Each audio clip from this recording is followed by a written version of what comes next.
Огромни суми на народни пари потрошиле градоначалниците во нивниот веќе завршен мандат. Нови избори, а никој од нив не спомна дека парите за репрезентација ќе ги намали. Ова е Светомир Угриновски, еден од лидерите во потрошувачката за репрезентација. Градоначалник на општина Вевчани и Вујко на претеникот што ги отвори вратите на собранието на 27 април годинава, Крсто Муковски, кога беа претепени дел од пратениците на сега веќе владеачката коалиција. Тој за репрезентација потрошил скоро 27.000 евра, од кои над 10.000 евра се потрошени во ресторанот Вија Игнација, собственост на неговиот брат Ѓорѓе Угриновски. Тоа е скоро половина од купната репрезентација во Вевчани. За да се полни неговата репрезентацијска сметка, во општината во изминативе 5 години, секој вевчанец мора да издвои по 1050 денари. Податоците од истражувањето на репрезентацијата на општините што ги собра Центарот за истражувачко новинарство СКУП Македонија, користејќи го Законот за слободен пристап на информација од јавен карактер, може слободно да ги ставиме во рубриката верували или не. Нашето истражување покажа дека за 5 години градоначалниците и нивните тајфи во локалните самоуправи потрошиле околу 5 милиони евра, што е двојно повеќе од тоа што потрошиле министрите во владата на Република Македонија за истиот тој период. Рекордер според вкупната потрошена сума е скопскиот градски татко Гоце Трајановски. Тој и неговите соработници изели испиле 424.000 евра. Секој семејство во Скопје за гозбите на Гоце Трајановски во изминатите 5 години мора да издвои по 200 денари. Гоце Трајановски се кандидира за реизбор за градоначалник на Скопје. Следен скопски љубител на кафеани бил легендарниот, сега веќе поранешен градоначалник на Ѓорче Петров, Сокол Митревски. Управува со општината од 2005 година, а во последните 5 години тој и неговата општинска екипа изеле и испиле скоро 200.000 евра. Од 10 општини со најголем буџет за репрезентација, дури 5 се од Скопје и од Скопско.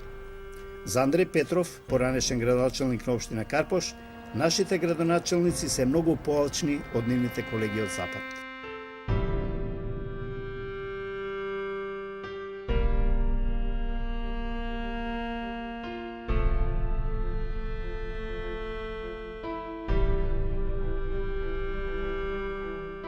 Од внатрешноста, најмногу пари за репрезентација потрошил Александар Панов, од Кавадарци 193.000 евра, Зоран Заев и Константин Константинов во Струмица потрошиле 140.000 евра. Следен на листата на љубители на добрата кафеанска храна и претходниот охридски градоначалник Никола Бакрачевски.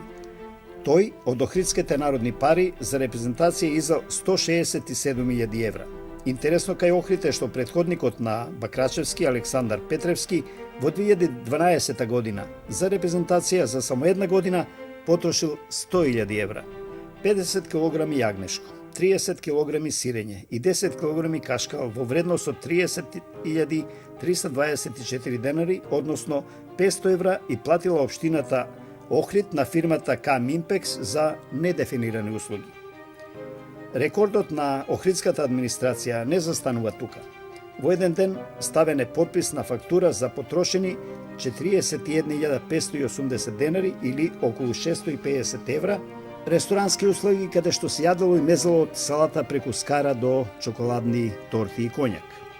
Пржени тиквици, рижото со морски плодови, месо на селски начин, лигњи на скара, торта, сладолед и овоше не биле доволни, па нарачани се уште 40 порции од минито 7, мени кое содржи салата, главно јадење и десерт.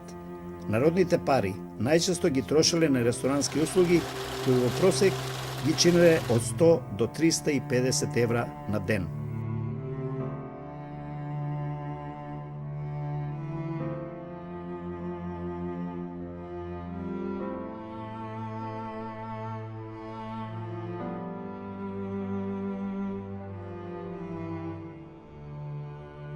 Гозбите на градоначалниците секогаш ги плаќаат граѓаните, некои повеќе, некои помалку.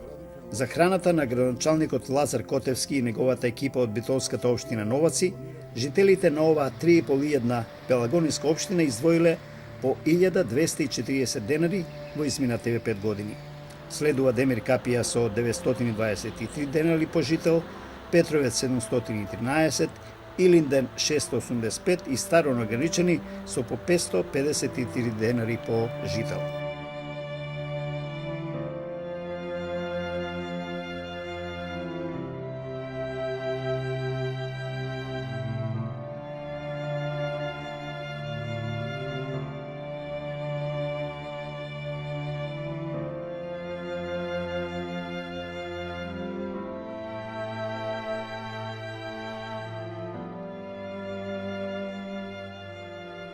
Да се порачуваат работи кои што нормален граѓанин не може ни да ги замисли, што не значи што не може да сватат ни што значи тоа, па камоли да може да си приушти ги нарача во ресторан, тоа оддава сериозен сумнеш и за за злоупотреба на службата преку државни пари. Истражувачкиот тим на Скуп Македонија испрати барања до слободен пристап до информации од јавен карактер до сите општини во земјава. Општините Ресен и Чашка се повика на Законот за заштита на лични податоци, односно дека се работи за документи кои содржат личен податок, чие откривање би значило повреда на заштитата на личните податоци. До овие општини поднесени се жалби до Комисијата за заштита на правото за слободен пристап до информации од јавен карактер. Од Свети Николе пак, надлежните одговорија дека документацијата за фактури и за сметкопотврди се дава на увид само на релевантни институции како Министерството за финансии, Финансиската полиција, судот и ревизорите и поради тоа не можеле да ги достават побараните информации. Таму кандидат за градоначалник е постоечкиот Зоран Тасев од ВМРО ДПМН. Во борбата против корупцијата има едно златно правило кое вели дека секој што крие јавен податок злоупотребил или има за цел да злоупотреби некој од државните ресурси. Новинарите од овој регион сметаат дека транспарентноста е најзначајната алатка за борба против корумпираните политичари и градоначалници. Немам многу искуство околу тоа како општината ги троши јавните пари, што се однесува до достапноста на новинарите до општинските власти или поточно до градоначалникот, бидејќи не само во Велес, туку и во цела Македонија, општините се толку централизирани да само градоначалникот може да дава изјава, дури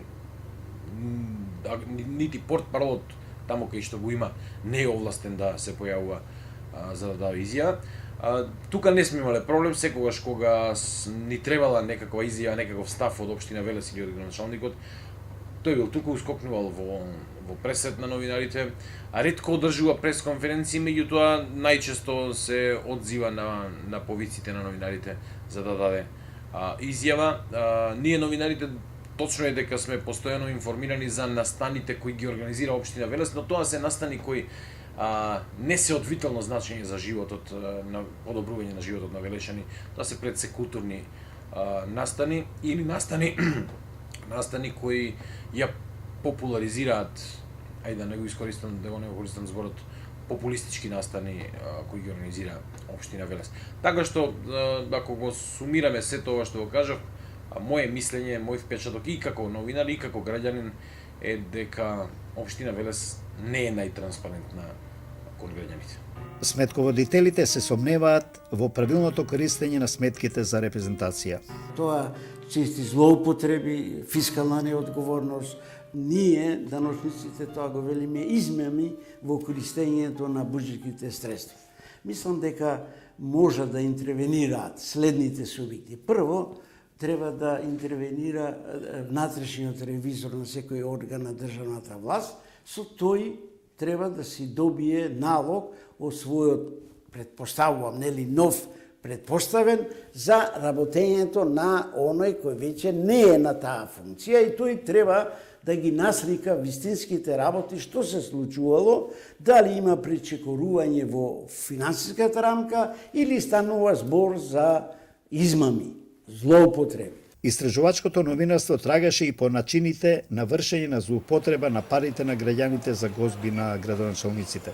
Станува збор за фактури кои што се склучувани на месечно ниво, сите договори што се склучувани, сите вечери, ручеци биле правени во одреден ресторан.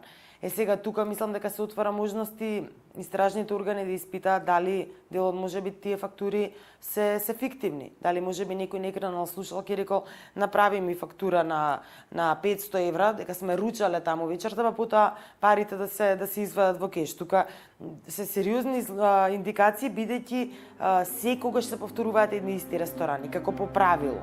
Македонија на 15 октомври ќе избира локална власт. Изборот и гласот е кај граѓаните. Избор по 4 години ќе знаеме дали е избрана локална власт која навистина рационално ќе ги користи народните пари или пак раскалашено како и досега ќе продолжи да ги троши.